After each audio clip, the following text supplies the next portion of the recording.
In this episode, we're going to be putting a new door lining, or making one at least, to go on this wall here.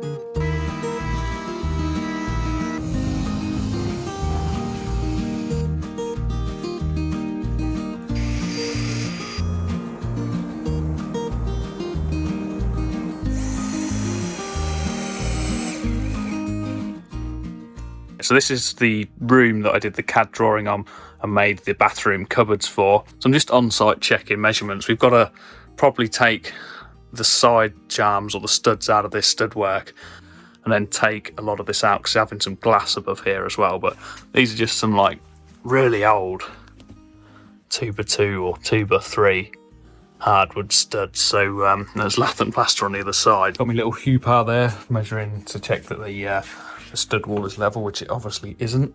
Great little laser for the cost of it. I'll link it down below if you're interested in one of them. So yeah, we're making a door lining with a glazed bit above, just like you see here in this picture. That's going to be the focus of today's video.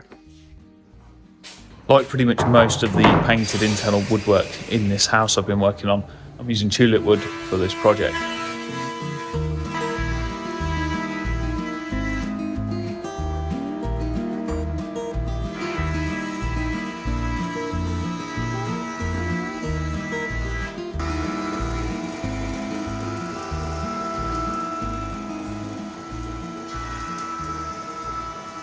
So thickness of timber to size, and then through the belt sander with the 240 grit paper, straight from the planed finish through the 240 grit. And it's easy to take about 0.2 of a mil off with tulip wood and get a perfect finish with one pass. So all four sides through the wide belt here, and it's a bit of a cheat really compared to sanding it by hand, because you just get perfect timber that you can paint straight onto without touching it again with the sander, and it's dead quick.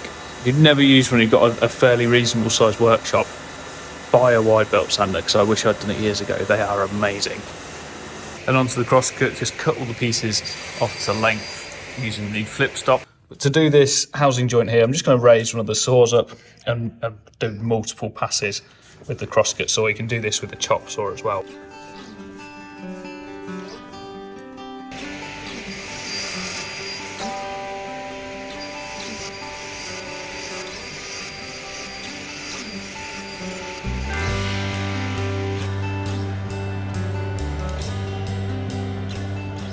This joint in the middle, I'm just going to domino, just using my little square edge jig that I use for my kitchen cabinets to align the domino 10mm off of the face that it references from.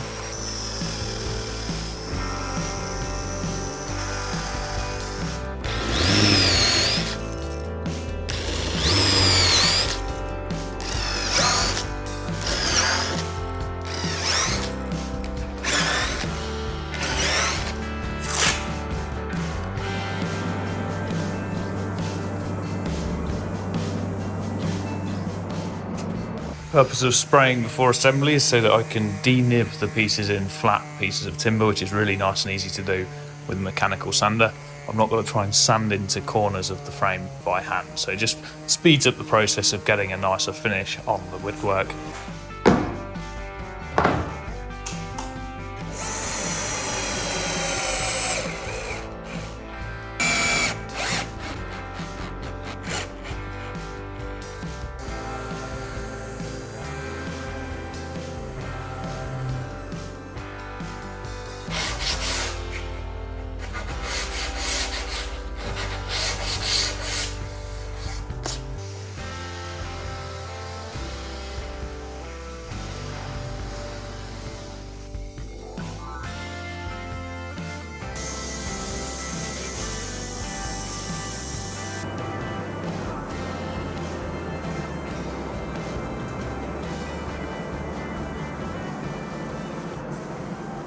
Next little sneaky bit we've got to do is these bead-ins here. So I'm just going to draw them out with the actual cutters I've got.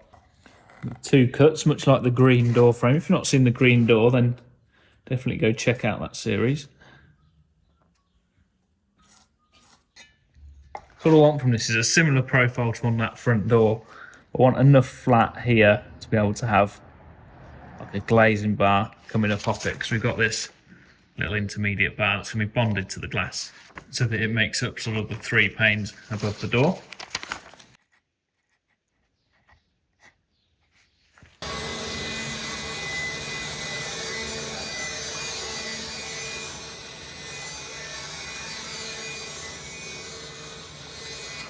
I think I'm going to mould this one by doing this big scalloped cut first.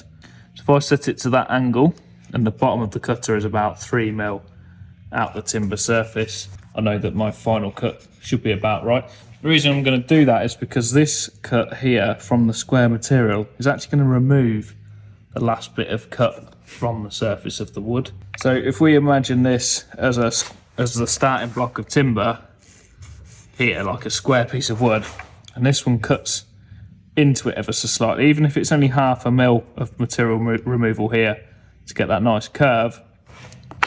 When I come along and make this cut here, the material is going to be running on the bit of wood just here on the bed, and as it finishes the cut, it's going to drop down onto the bed, down to this bit of cut material here where it's cut it away, and that's going to cause like an inaccurate moulding. So we've really got to do this one first, or run this one backwards in the spindle moulder so it references off this piece of timber here.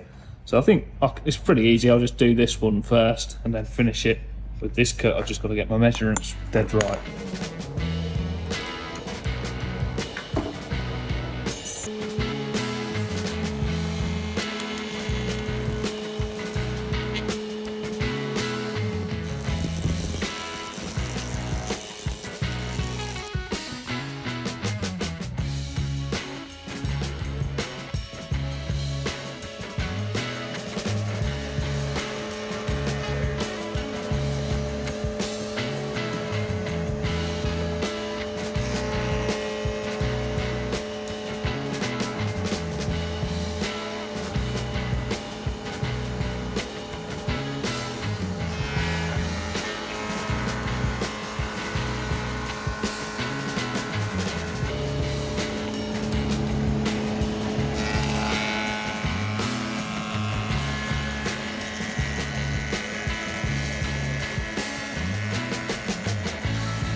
Currently misplaced my little favourite hand sanding block, which is a Merkur foam sanding block. They're really good for like gripping around a curve and sanding it really nicely all the way around it. But just having to make do with a couple of these sort of interface pads that I use with the LS130.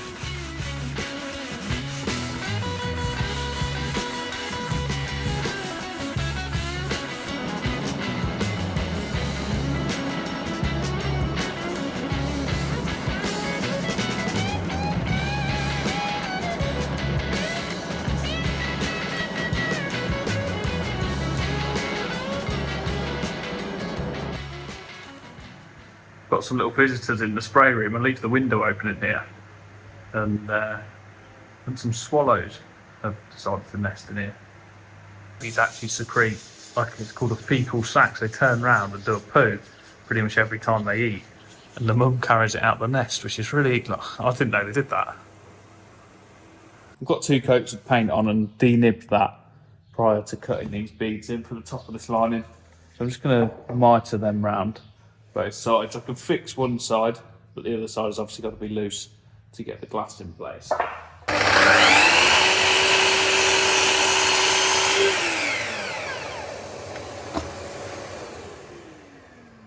Just lick the mitre in the far side of the opening. Tick the opening on this side. What I do is just mark over a little line at sort of 45 degrees or a bit of an angle.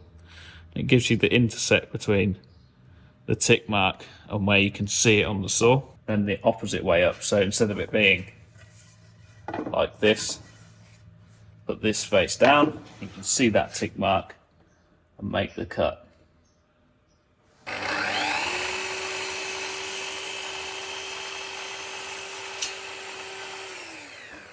Cut the longer beads first, because if you cut one of them wrong, you can always cut it to a smaller bead. If you start with the short ones and make a mistake, you've wasted that bit of wood. Mitering big mouldings around a frame, there's no give in them, so it's not like a small beading where you can bend a longer bead to get it in place and put a bit of pressure in the joint. These have got to be perfect, so you'll get sort of used to how it feels as it sort of sits in there. You don't want it so it's tight and sort of takes a bit off the corner of the mitre as you push it in, because if you do that for all 4 beads, it's going to be massively too tight. So they've got to just sort of be a slip fit in there and almost not hold themselves up, but have a tiny touch on the edges of the bit of wood.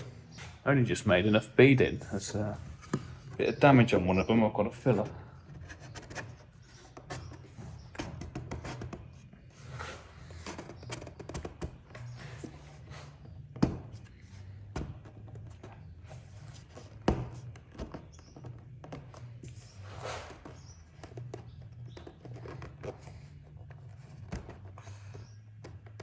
That's pretty tight.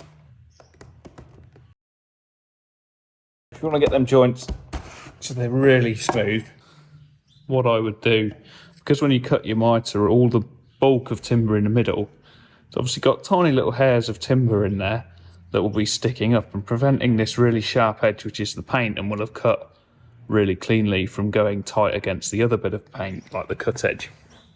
So if you want a really tight looking joint here, what you're going to have to do is sort of hollow out the middle a bit and leave just a couple of mil of that outer edge. Get a really sharp chisel. You're not really changing the mitre, you're just making sure that inner section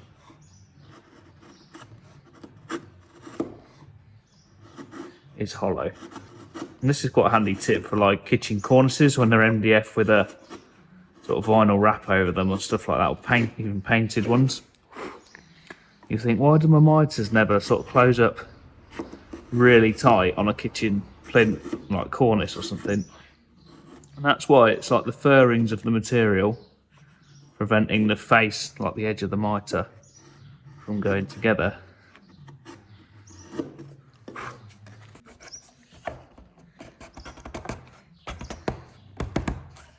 See how tight that is. Oh, come on.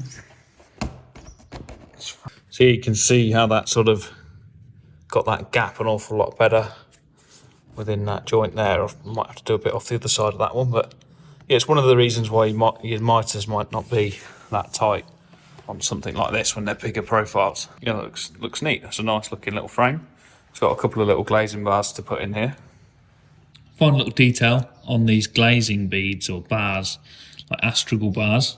The rest of the house, in like the door linings and stuff, has got this smaller version of a sort of a bead detail. So I'm just going to do a double version of that into a square piece of wood. Something along them lines should make a nice little detail for that glazing bar.